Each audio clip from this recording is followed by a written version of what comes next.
What's poppin' nights? It's OnoKage, otherwise known as the King, and I come to you with another exciting part 2. What if the Uzumaki clan survived? Now, this is the part that I say is going to have some big boy news. It's going to develop a lot into the lore of this series, but before that, I want to give out a really quick shout out to Mectanian Creator. Jesus. All right, so what I want to say is thanks for talking to me. He's hit me up on Gmail and in the comments, and he came up with a genuinely cool idea. What if Naruto was an avatar? And I've already written the first 2 parts to it. I'm gonna send it to him, see what he thinks about it, because it's his idea, and I want to do the idea justice.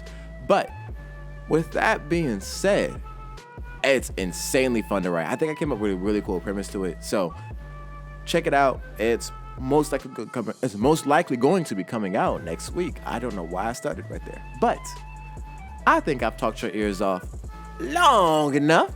So let's get into it. Woo! I'm about to go cut me a brick, crushing your whole little shit. Whoa. Mars so cold, I pull up on cop with the blow. Now I'm like, whoa. She a brick on the low. Now she wanna suck on my toes. And I'm like, whoa. You a bummy asshole. Now you wanna sit on my toe. Nope. Bitch, I'm the king in the house so cold. Pull up on a nigga with a 9 coat. Spray air, pray that the picture go. Kill me a nigga with a Bible poem. She say stop, don't go no more. Well, she my queen, can't treat her wrong. We don't fuck on, we just run on like my dog, bro. We don't slow up. Rundy, now she wanna fuck me. Now she wanna hold me down like a Duffy. I can see her. My shotgun gun don't let me run. I'm a demon, I'm a beast. No, I can't stop. I'll spin. Whoa, hey, bitch, I'm the king of this shit. So we're picking up immediately where we left off. As the kids head out of Minato's hospital room, Naruto makes 3 shadow clones. He transforms 2 of his clones, one into Sasuke, the other into Nozumi. And he uses those clones to head off with Hinata, Karin, and Hidate, while he, Sasuke, and Nozumi have something else in mind. Meanwhile, Fugaku and Shinjiro are weaving through the forest created by the first Hokage, when the second Hokage uses flying Raijin to get behind Shinjiro. But Shinjiro was expecting this, being able to see the seals as well as the chakra building up when the second Hokage tries to teleport. He alerts Fugaku, letting him jump up, being able to avoid the second Hokage's attack. He then shoots a dragon flame bomb jutsu, knocking back the second Hokage and destroying his physical form. Shinjiro rushes in, bringing out the Uzumaki ceiling chains, wrapping them around the second. As they do, the first comes down, crashing, aiming for the ceiling chain. And as he comes down with the force of 1,000 gods, he crushes the chains, needless to say.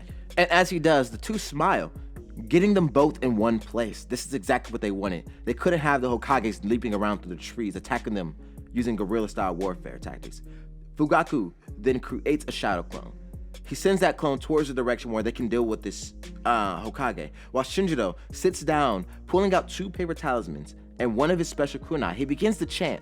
While Fugaku was squaring off with the previous Hokage in a taijutsu match, he's then kicked in the chin. However, he uses that to do a backflip and gain some distance from the 2. As he does, he notices that it's raining oil. Taking advantage of the situation, he shoots 3 massive fireballs that increase with intensity as they travel, connecting with the black rain. The second and the first Hokage tried to defend using water and wood style jutsu, but both are covered in the falling black rain. They only prove to increase Shinjiro's fire as it wraps around and absorbs both engulfing them in flame. The second, however, does a water wall and is saturated with the black oil. The black rainwater begins to dissipate. However, 2 fairly large streams of fire weaves past Fugaku, destroying the water wall, flowing through it and destroying the reanimated bodies of the first and second. Fugaku was confused until he looks to his right and he sees his own son. He looks to his left and he can see Nozumi. He's about to yell at them for being idiots. Shinjiro finishes his chant. He rushes over to the 2, placing sealing talisman on their foreheads, and then summoning the Uzumaki chains, running it through their chests, piercing the ground and wrapping their bodies up. As Shinjiro yells, "Uzumaki clan technique, Tamashi seal," sealing away the reanimated ninja. As they beat the 2, Fugaku's eyes open as he yells, "Shinjiro, my clone just beat Orochimaru." And it was another clone. He's still out there. They yell what in concern. Naruto and Shinjiro activate their Fuingan, looking around. And then they see a chakra signature. And Naruto yells, "Nozumi, run!" As those words leave his lips, Orochimaru comes bursting out of the ground with a sword of grasses in hand, stabbing at the child. Shinjiro can't move after that sealing jutsu. For another few seconds, Naruto doesn't have the chakra to use Flying Raijin, so he jumps in close to Nozumi, trying to get as close as possible to try and stop this. But Orochimaru eventually makes contact, stabbing through the gut of Itachi Uchiha. After he had finished his fight, he began to head towards the Hokage to aid in his.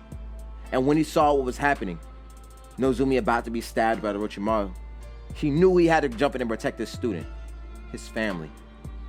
As he coughs up blood, Nozumi, Sasuke, and Naruto cry his name through pained voices. Fugaku, feeling intense rage, summons half-body Susanoo. It's a deep blue, deeper than the ocean. His tears are washed away with the energy swirling around him. While Sasuke, Naruto, and Nozumi are feeling rage similar, losing their brother and their master. Nozumi awakens from Fuin Mangekyo Sharingan, but the complex emotions mixing around in her head, since the Fuingan requires you to remain calm, and the Sharingan is awakened through anger and sadness and regret. She feels forced. She feels unfocused, forcing her body to pass out. Sasuke awakens his Mangekyo Sharingan due to the immense amount of chakra drain. He can barely stand, but he does not take his eyes off Orochimaru. As pain arrives, he's holding B and Baki. As Naruto falls to all fours, he awakens the first tail, staring down Orochimaru.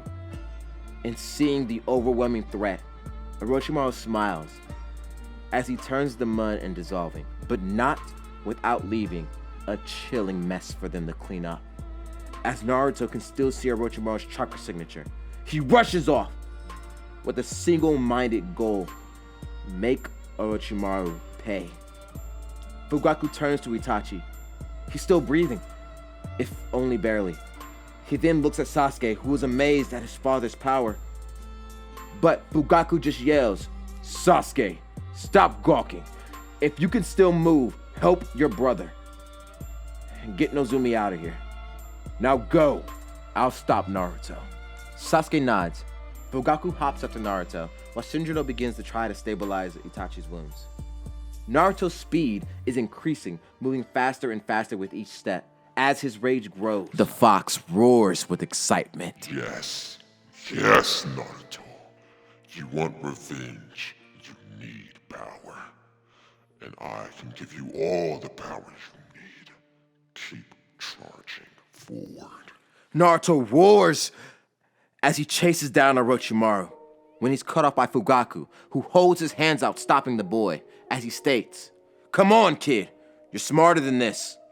Naruto just roars as he rushes the man who's in his way. Not being able to clearly distinguish friend from foe, Fugaku uses his Susanoo to block Naruto's attack. But as he does, his Susanoo begins to change forms, forming a blade, a massive one, an Odachi. It spans the heavens.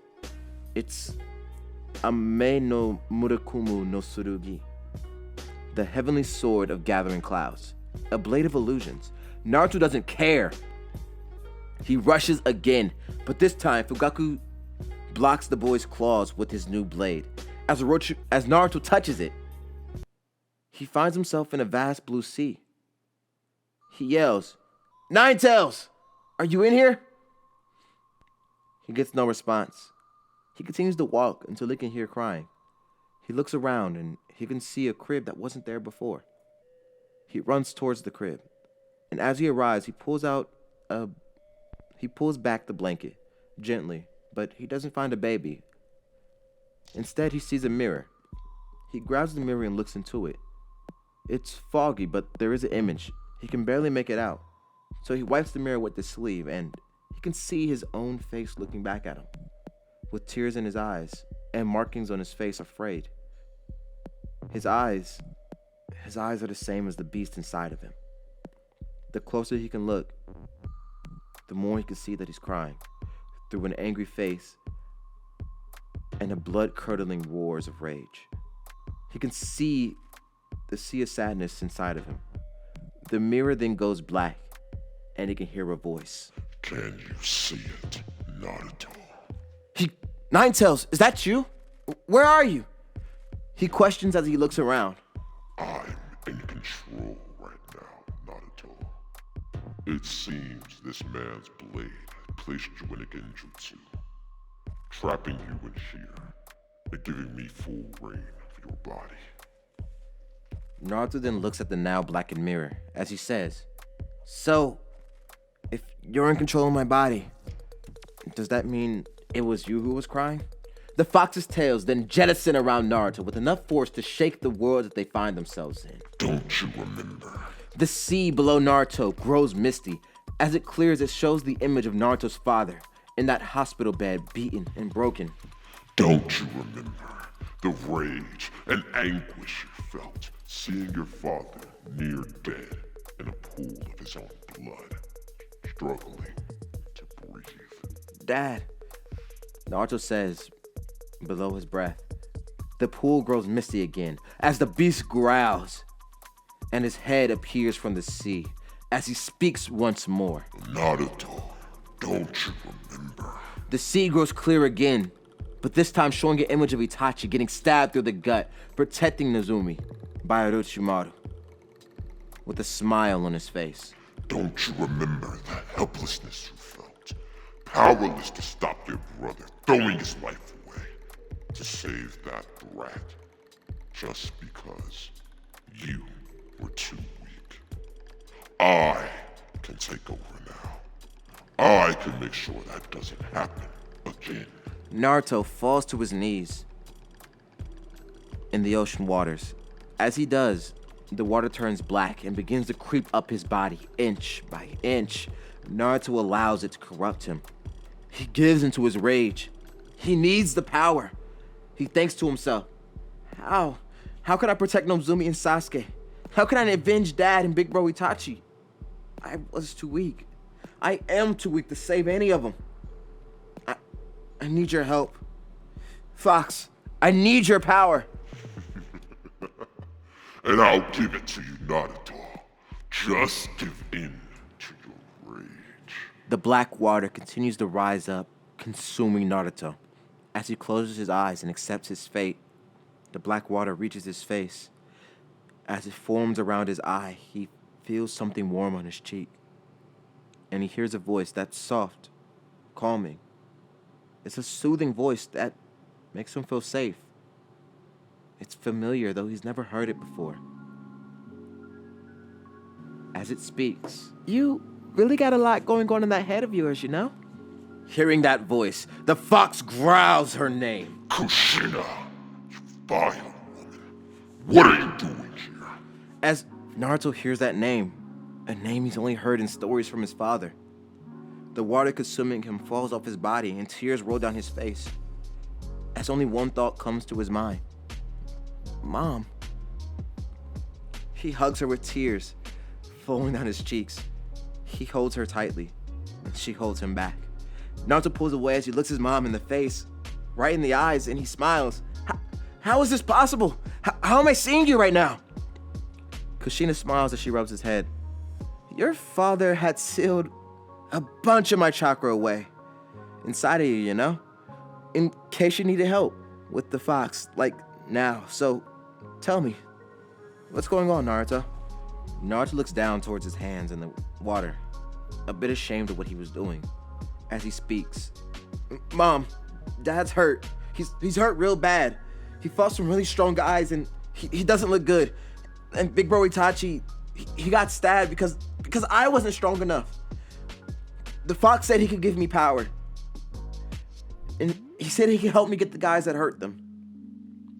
Kushina scratches her head, but she places her hand on Naruto's chin, lifting his head up. The fox growls as it rears its head back and bares its fangs. Exactly, Naruto. I can give you power. Just lose yourself in rage. And my power, it will be all yours. Kushina summons her chains, and pins the fox down as she states, "Could you stop talking for a second? I'm trying to speak with my son." She then places her hand on Naruto's shoulder as she speaks. "Listen, Naruto, rage and hatred, that's not power. It's a dangerous cycle. And it only spins faster and more terribly the longer you're trapped in it. And it's certainly not what you want. When you lose yourself in rage, you start to push people away, people who want to help you. And I know you don't want that. So, just relax and tell me. What are your goals, Naruto? I've been away for so long. What do you wish for?" Naruto starts to think, and he gets a little excited talking to his mom, so he smiles. "Well, I want to protect my friends, and I want to make the world a safe place for me and people like me. And I already think I made a friend that can help me make that happen. He has a beast inside him too, and I also want to make Dad proud. And I want to become a Hokage that everyone respects." Kushina starts to cry a little bit. She jumps up and hugs her son tightly. She says, "Wow, you're even a cooler kid than Minato. I'm so happy you're my son. I'm so proud of you. And I know Minato is too. So you keep dreaming big, Naruto.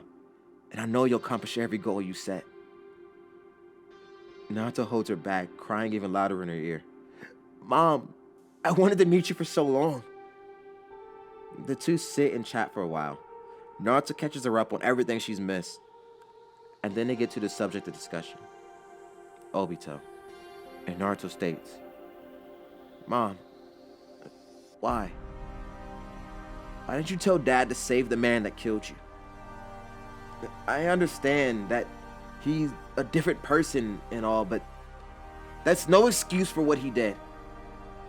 She smiles. "Oh, yeah, just make sure you give him a good wallet for me too." But her smile then turns more serious. "But he seemed lost and more so hurt. And I don't know how he survived, but he's not gone. And I just have the feeling that he needs to push out of the cycle he's trapped in." Naruto, listening intently, he recites, "You mean this cycle of hatred you were talking about?" She rubs his head. "Yes, Naruto. And there's only one way to break free." "And what's that?" She blushes as she states, "It's forgiveness and love. I know it's hard to forgive someone who hurt you, trust me, but that's where true strength lies. The ability not to hate your enemy, but to understand them. If you're able to help them out of that cycle, you might even find they're not your enemy someday." Naruto realizes as he yells, "Just like Gaara!" Kushina chuckles. "Oh, you mean your friend?" Naruto shakes his head. "We're not friends yet, but we could be. I think if I helped him out of that cycle, I can help this Obito guy too. And maybe even the fox." He looks back at the fox who's chained up and smiles. Kushina looks at Naruto with eyes full of hope as she kisses him on the cheek and says, "Good. That's real good, Naruto. But it's time for you to wake up. You need to take back control of your body." Naruto panics. But wait, I don't want to go yet. When will I see you again? Will I ever see you again?" She smiles. "Of course. I'm an Uzumaki, Naruto. Remember that. I got boatloads of chakra inside of me. If you need me, I'll be here."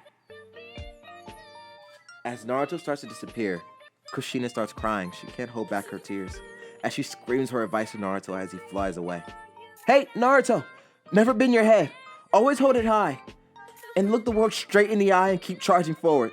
But most importantly, keep smiling. Life is a beautiful thing. There's so much to smile about. That's at least my mentality anyways, you know?" And Naruto wakes up, standing tall with a smile.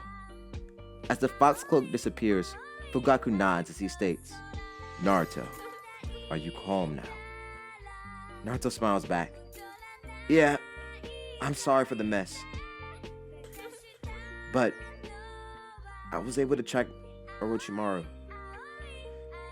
I wanted... Fugaku interrupts the boy. You needn't say more. I understand your rage, but we can't focus on him. He's retreated. We need to treat our injured.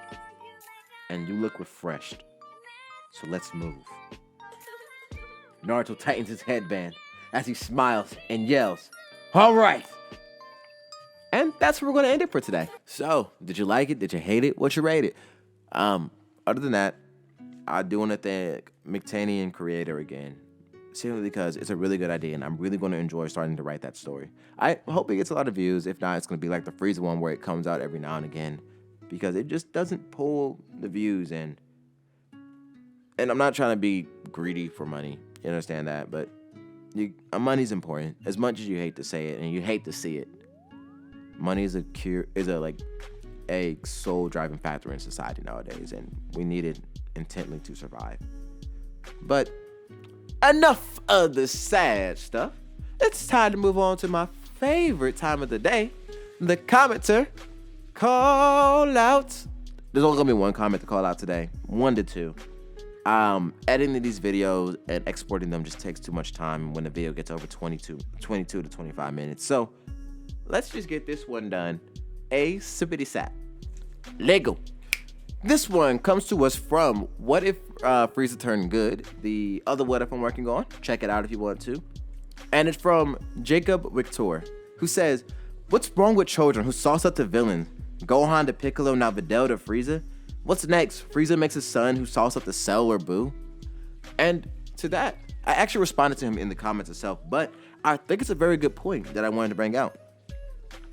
So personally, I think it's because children are too innocent to see the evil or hate in somebody's past. They only see that person for who they are in the present. In this case, Videl sees Frieza not as a global genocider or an alien manipulating her father for wine and housing. She just sees Frieza as a personal stay-at-home master that treats her kindly, nothing more, nothing less. And I think that's a really good point. Children are used as plot points in a lot of different stories of turning bad people good. And it's because children are like the world's most natural second chance. You know what I mean? Like when you have a bad person who has a kid, it's that person's chance to, raise that kid right in this world. Or be an absentee father like mine. It's like, nah. Let's move on. Next comment comes to us from Wayne Singleton from the same video, who says, "I like this one. Please continue this." And to that, I want to say, it's going to be continued. There's no ifs, ands, or buts about that. I'm not going to stop writing for it because I enjoy writing this story. It's fun to write. However, because these videos don't get that many views, here I'll compare it to the most recent one. In the same time frame, the What If the Uzumaki Clan Survived, the last video, had up to 800 views in the first 2 days, which is dope. I love that. But this one in the same time frame is only at 200 views, which isn't bad. It's not bad by any standards. It's just I have to focus on the ones that are going to get me the most subscribers right now. Not to be a dick about it. I apologize that this is how it is, but I want to keep writing for the Frieza one because it's fun. I really like dissecting Frieza's character like that. But the ones that get the most views are also fun to write, and I have a higher incentive to do those. Simply because I know more people are going to see it, and that makes me happy when people watch the content. Like, to take it out of money, to take it out of all that extra stuff that's benign, it really is, I like when people watch it, and it makes me happy that people enjoy the content. And when people actually come through and click through that stuff and watch it, I get happy. But enough of that. I hope that you enjoyed the video. Like, comment, and subscribe. OnoKage out. Peace. Nobody speak, nobody get choked. If you run the homie, gonna get smoked. No time for the lame ass jokes. I'm the GOAT. You a gringo when that story's been told. I make money moves, controlling every view. Oh no, you got hella proof, but no one's helping you. What's wrong? Now you on your own, you really want to smoke. Oh no, Chico really done did wrong. What's wrong? The hollow meta in the skyliss, bro. Keep talking crazy, I might go posto. Always trouble when they go too far. Nobody mess with me familiar. father.